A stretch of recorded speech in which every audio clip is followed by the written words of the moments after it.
재건축 역시 단지가 크면 그 지역의 핵심 단지로 부각될 가능성이 크기 때문에 장기적인 관점에서 볼 때 통합 재건축을 추진하는 것이 소유자의 입장에서도 유리하다. 단지가 크다 보면 각종 다양한 기반 시설들이 모여 보다 편리하고 쾌적한 생활 환경이 만들어진다. 이러한 핵심 단지로 많은 이들에게 노출되므로 나중에 매매하기도 편하다. 이런 얘기죠. 이처럼 황금성이 좋다는 건 큰 장점 중 하나다. 그 황금성 때문에 이제 통합 재건축 이제 대단지가 좋다는 거죠. 그리고 이제 그 크니까 사람들한테 회자되기도 좋고, 그리고 이제 회자되기 그 물량 자체도 이제 많으니까 가격 비교하기도 이제 더 쉽고 그런 거죠. 그래서 전체적으로 나중에는 황금성이 좋아진다. 그래서 황금성이 좋다 이 부분에 대해서도 또 설명하시는 부분이 있어요. 이 이쪽 부분에서의 취지는 로얄층을 사랑하는 취지를 한 건데요. 생각해 볼 부분이 있습니다. 부동산은 항상 황금성을 고려해야 한다. 내가 구입한 부동산에 내가 평생 살 건데 황금성이 뭐가 중요하느냐고 물을 리가 있을지 모르겠다. 이는 바보 같은 생각이다. 사람 일이라는 건 모른다. 매도하려는 사람이 돈이 급한데 매수자가 나타나지 않으면 가격이 더욱 떨어질 수밖에 없다.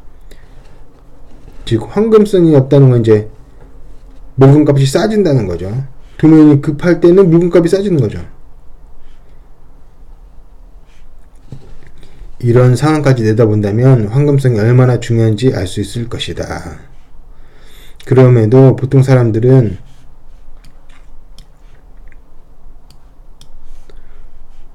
황금성을 그저 쉽게 현금화할 수 있는 가능성 정도로만 생각하는 것 같다.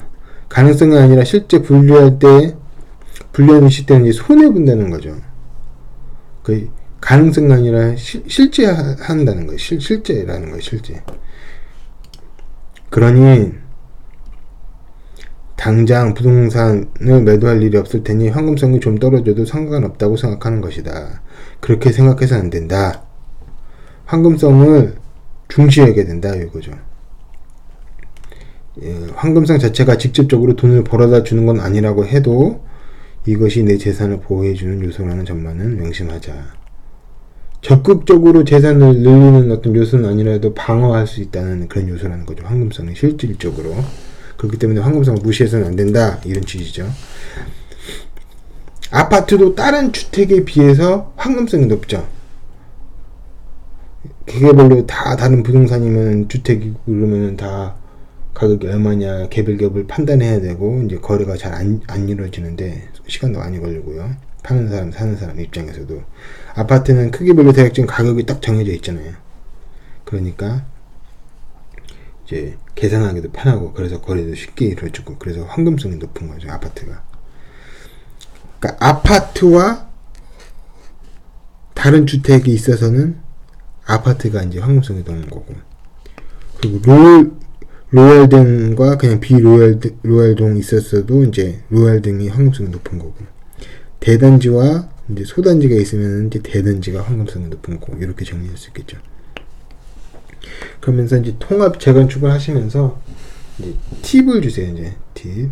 이제 다른 사람이 저평가하는 건데 이제 거기서 이제 또 수익을 얻을 수 있는 법이죠. 팁을 하나 주자면, 통합 재건축이 될 가능성이 있는지 없는지에 따질 때 다음을 기억하라. 한 개 단지로서는 규모가 좀 작은데 500세대 이하, 옆 단지와 합칠 경우 1000세대 이상의 규모가 되며 두 단지의 지어진 연수가 비슷하다면 가능성이 있다. 그러면 이제 작은 단지에 요거를 사서 통합시키면 이제 수익이 커지겠죠. 황금성이 더 생기고 그런 이제 단지가 돼버리는 거니까요.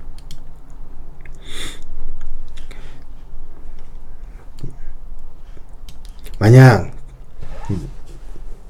또 이제 큰 단지가 좋다는 이유를 또 이렇게 생각하세요. 이렇게 얘기하세요. 대단지에 대해서. 만약 당신이 전철 사업자라면 어느 지역에 전철역을 개통하려고 하겠는가? 전철역. 당연히 사람들이 많이 몰려있는 곳을 고려할 것이다. 향후 영화관이 새로 오픈한다면 백화점이나 대형 쇼핑몰 혹은 마트도 마찬가지다. 이처럼 각종 편의시설을 들어설 때 대단지를 우선적으로 고려하기 때문에 대단지 아파트는 지속적으로 가치가 높아지는 것이다. 버스 노선도 더 많아지고 그러겠죠. 사람들 많이 타니까요. 그렇다면 모든 아파트 대단지를 구성하면 되지 않을까?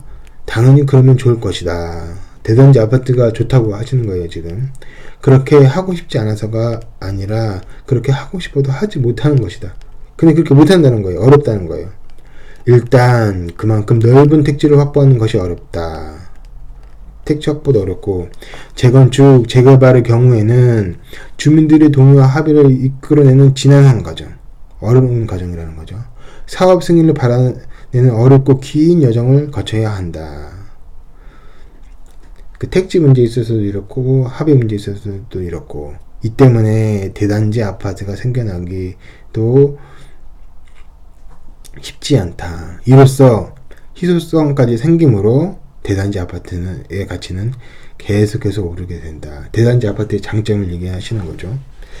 이 책은 이제 흥미로운 부분이 많은 책입니다. 읽기도 쉽게 쓰여졌고요. 그냥 문장을 쭉 나열하는 게 아니라 이렇게 좋게, 가독성 이렇게 좋게 쓰여졌어요.